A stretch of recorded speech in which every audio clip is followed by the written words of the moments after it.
Hello fellow humans and welcome to the Madhouse. I'm Josh and today is Wednesday, so it's time for another Top 5 Wednesday. It was created by Lainey from Ginger Reads Lainey, so I'll put the description in the... I can't think of the name of it. In the area where my trousers should be in this. That sounds dirtier than I expected.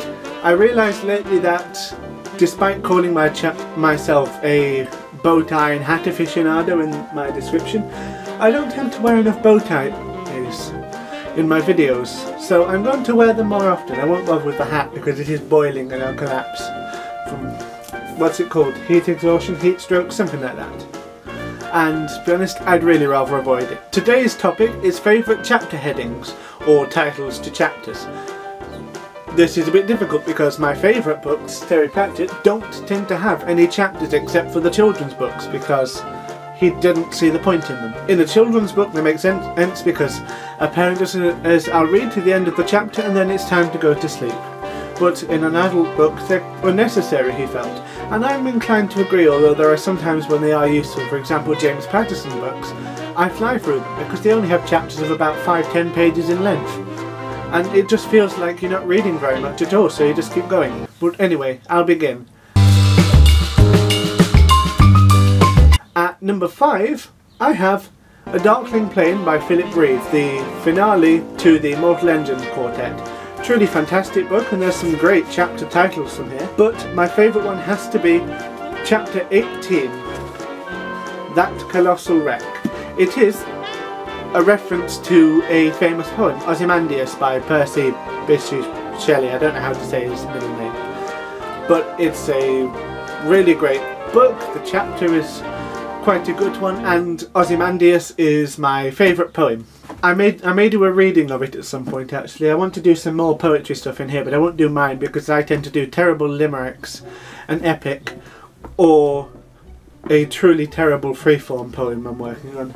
At number 4 then is a chapter from Eragon from the Inheritance Cycle by Christopher Paolini. Firstly, point out, it's an absolutely beautiful cover this. I love all of the Eragon books for that reason. But the chapter itself is called Hall of the Mountain King. I don't know if you can see that or not, but Hall of the Mountain King, which of course makes me think of this music.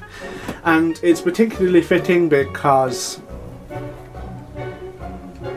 what's it called? Eragon's going to visit the Dwarf King under the mountain of Farther, the king with the name I can't pronounce, who's named after the king from Beowulf. Yep. Hrothgar, I think it's pronounced, but I could be quite mistaken. I can spell it a lot better. Now, I had to slip in Terry Pratchett somewhere. This isn't exactly his novels as such, it's a collection of his essays and musings and articles he's written through the years. So they're not really chapters. And there are several in here that I'm quite fond of.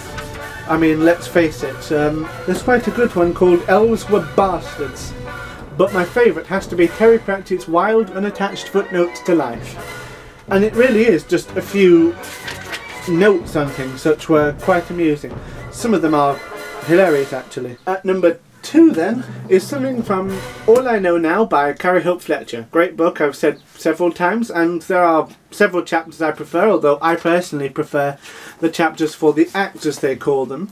But there's a chapter here called The Disgusting Business of Falling in Love. I don't know if you can see that or if it'll ruin the focus, but I like the purple flowing writing and it's a great name for a chapter. And while I've never fallen in love because I'm woefully inexperienced in matters of romance, from what I've heard it's quite appropriate because it changes things about you, and sometimes you know that it's happening and you can feel yourself falling and you resist and you fight it, but you can't manage it. Now there are 2 honourable mentions. There is from Terry Pratchett's Thief of Time, which is technically cheating because there are no chapters, but whenever a new narrative strain takes off or it switches to another one, in this the word tick appears until the moment the glass clock is made, when it goes tick, and then there's no indicator of a change in narrative thread until they've restored things to the way they should be, and there's the k for the end of tick. The other honourable mention comes from Harry Potter and the Deathly Hallows. It is 19 years later, the very last chapter. It's got a little bit of poetry in there, I find. And then, of course, from Harry Potter and the Philosopher's Stone, I couldn't mention the Deathly Hallows without this, there is the very first chapter.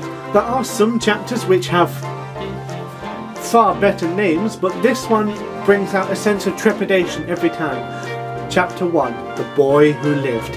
And because I've also listened to the audiobooks of this, I hear it narrated in Stephen Fry's voice, which puts a wonderful spin on it, and I love it. Now, I've cheated there and I didn't do just 5, there were 7, although 2 of them were honourable mentions. I just can't do it. So I did say that I don't have that many with chapters, but it turns out that I found some. I'm quite pleased with myself there, actually. I mean, I could have easily gone for a textbook, but you would have been very bored by it. And that's enough for today. I hope you enjoyed the video. I'm hoping to do something to do with NaNoWriMo on Friday. I think I might do some writing tips and also some writing resources and things like that over the next few weeks while I'm doing this, because they're fairly easy to do and something that I have a lot of. I'm not a published author, unfortunately. That would require me to actually knuckle down and finish writing, which is what I'm doing the NaNoWriMo for. I hope you enjoyed the video. Please click like and subscribe and share, and let me know your thoughts on it before.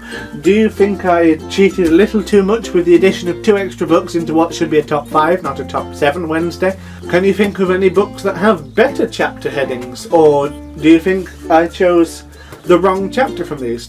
And if you look over there, there are some other videos I've done, and if you look down there, there's my book recommendation for this week, which is Do Androids Dream of Electric Sheep by Philip K. Dick.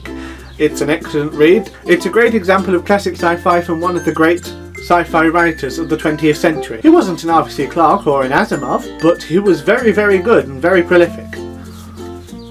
If you haven't read it, give it a go. It's far better than Blade Runner. The only thing they really share is the world they're set in. And that's all for now.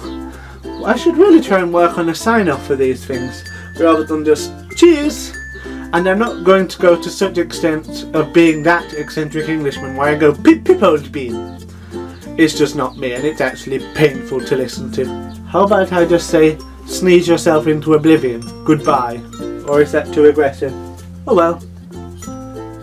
Come back next time or whatever.